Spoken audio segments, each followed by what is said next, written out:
Y a nivel interno en cada uno de esos países, los más beligerantes parecen ser los que tienen más problemas también a nivel interno en sus países. Sí, el problema interno de Estados Unidos son muy profundos a nivel social y debemos anotar que las tasas de desocupación y subocupación están cerca de 1 de cada 5 personas, trabajadores. Al mismo tiempo, el medio salario han bajado 3% en el último año. El gobierno ha anunciado que va a recortar el financiamiento para los jubilados, los planes médicos nacionales y otros asuntos así. Mientras en el otro lado tenemos algo que debemos anotar también, que las tasas de ganancia han subido mucho, el sector especulativo con el precio de petróleo ahora han aumentado 40% en un año. Hay muchas quejas, mucha protesta, mucho descontento entre las grandes mayorías, especialmente sobre el precio de petróleo, porque eso afecta el bolsillo del americano cada día, cada hora que busca a viajar. El uso de coches para ir al trabajo aquí es muy extendido. Pero del otro lado no tenemos candidatos entre los presidenciales este año. Hay la extrema derecha que ha tomado control del Partido Republicano y cada vez más Obama está tomando camino de la derecha. Entonces tenemos dos candidatos que no reflejan ninguna de las reivindicaciones populares. Y no hay ninguna indicación que vamos a tener otra alternativa con respaldo. Tenemos candidatos de pequeños grupos y obviamente nosotros mismos apoyamos candidatos de los tercer partidos como los verdes que representan reivindicaciones populares, pero la desintegración social interna todavía no han producido una alternativa a nivel político. Ahora, el movimiento de ocupar Wall Street han tenido alguna resonancia y todavía están en discusiones a ver qué tácticas nuevas pueden lanzar en la primavera, porque aquí con el invierno y la represión el movimiento original han debilitado. Por el momento eso es un panorama donde la situación objetiva debe favorecer una alternativa progresista, pero por las limitaciones políticas y la manipulación legal no hemos generado un movimiento que podría representar las mayorías que están perdiendo en esta situación. Petras, ¿qué repercusiones tienen dentro de Estados Unidos en los medios de comunicación lo que han sido las represiones? Las imágenes que llegan acá son realmente impactantes sobre lo que es la represión, tanto en Estados Unidos, que usted la puede vivir ahí en carne propia, como en Valencia, en España y en otros lugares también de España se han vivido duras represiones contra los jóvenes.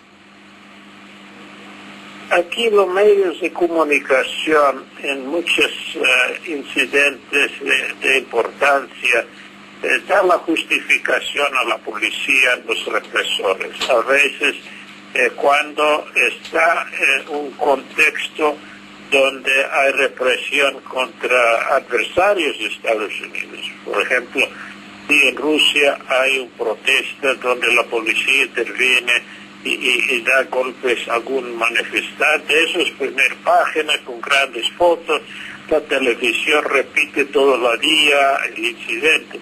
Pero cuando hay aquí represión, por ejemplo, contra los ocupas, eso simple lo describen como un conflicto y dan la justificación a las fuerzas de represión. Es muy selectivo. Ahora, lo contrario es en el Internet aquí. Hay muchos sitios que publican fotos, vídeos sobre los derechos de los manifestantes y denuncias sobre la represión. Pero los grandes medios de televisión tienen como objetivo defender el Estado y siempre dar la razón del Estado. En particular cuando hay conflictos en el Medio Oriente, los medios son sumamente favorables a Israel. Si Israel mata a 3 palestinos es porque los palestinos tiraron piedras contra la policía. Si Israel está tomando territorios de los palestinos, simple anuncian que es un nuevo proyecto construir casas. En este caso tenemos que decir que no tenemos aquí medios de comunicación de masas que reflejen la punto de vista de los disidentes, los opositores, los movimientos prodemocráticos, y eso han sido la realidad hace muchos años.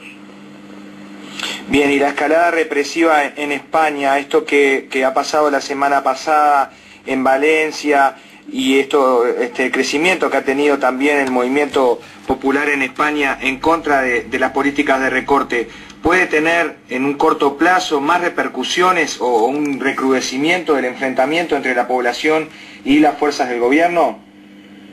En España sí tiene efecto, pero en Europa en su conjunto yo creo que la tendencia, particularmente entre los desocupados y los trabajadores, es concentrar sus esfuerzos en defensa de sus propios intereses económicos contra los efectos del desempleo.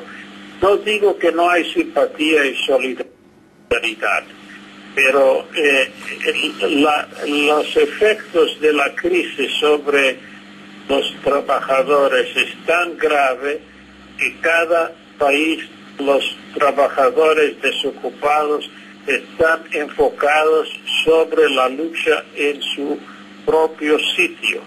Es que decir, en Grecia atacando el gobierno títere de Papademos, en Portugal contra el gobierno derechista, contra lo que llaman la Troika, el Banco Europeo, el Fondo Monetario. Lo mismo en Italia. Ahora, hay declaraciones de denuncias contra lo que está pasando en la represión en Valencia, pero activamente la fuerza motor de los levantamientos está en las contradicciones internas y la intervención de los banqueros de Alemania, Francia, Inglaterra y sus gobiernos internos. Bien, Petras, le cuento, y obviamente que si quiere darnos una reflexión, nos gustaría mucho, que aquí la semana pasada, a finales de la semana pasada, se terminó concretando un acuerdo entre los distintos partidos políticos, partido de gobierno, partidos que ocupan el rol de oposición, junto con el PIT-CNT, la venia de todos los dirigentes sindicales, un gran acuerdo educativo que tiende a realizar un gran cambio en la educación pública, privatizando gran parte de lo vinculado justamente a la educación pública y también desarrollando una especie de nuevo plan para que compitan entre los diferentes centros de estudio por presupuesto público.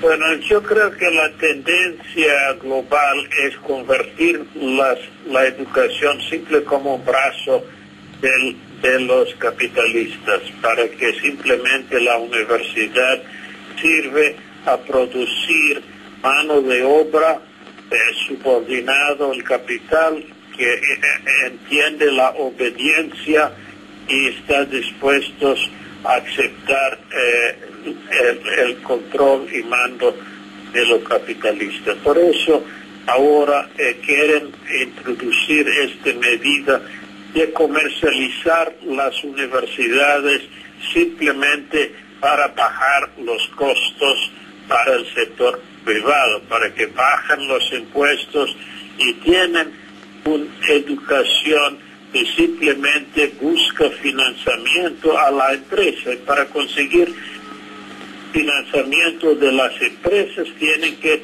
diseñar proyectos de estudios que sirven a la empresa. En otras palabras, quieren convertir la universidad simplemente como una extensión de la empresa privada y dejar de producir estudiantes que piensan críticamente, que podrían tener otra visión y manera de pensar sobre la relación entre capital y trabajo. Es las grandes líneas donde se puede entender este nuevo proyecto. Ahora, los sindicatos en general simplemente buscan cobrar cuotas de sus afiliados y simplemente quieren tener relaciones de tripartitos con el gobierno y los capitalistas para que sienten capaz de sentar en la mesa, pero no tienen ninguna visión del gran proyecto del capital que quiere dominar la sociedad. Siempre que los sindicalistas, burócratas tienen un sitio en la mesa, están contentos, pueden cobrar sus salarios, pueden recibir subvenciones, pueden continuar en la representatividad. No tiene ninguna visión de universidad alternativa que sirve al pueblo, que los académicos elaboran proyectos para mejorar las condiciones económicas y sociales. No, en este momento tienen una visión túnel donde el primer problema es ser aceptados y legitimizados por los capitalistas. Y como contrapeso están dispuestos a convertir las universidades simple como brazo de los empresarios. Va a llegar el momento cuando los empresarios pueden nombrar los propios profesores, pueden indicar lo que deben investigar y cómo se pueden cobrar o no cobrar para sus investigaciones. Petra, le agradecemos mucho como siempre el contacto, sus palabras, su reflexión.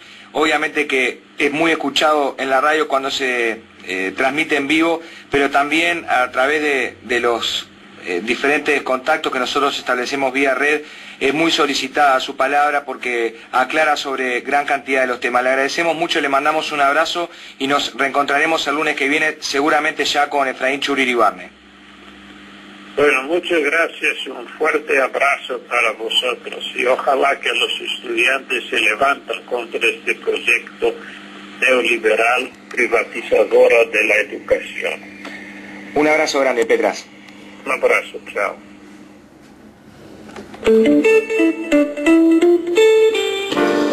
Transmite Radio 36, Centenario, de Montevideo, Uruguay. Una radio imprescindible, porque nos da ánimo siempre.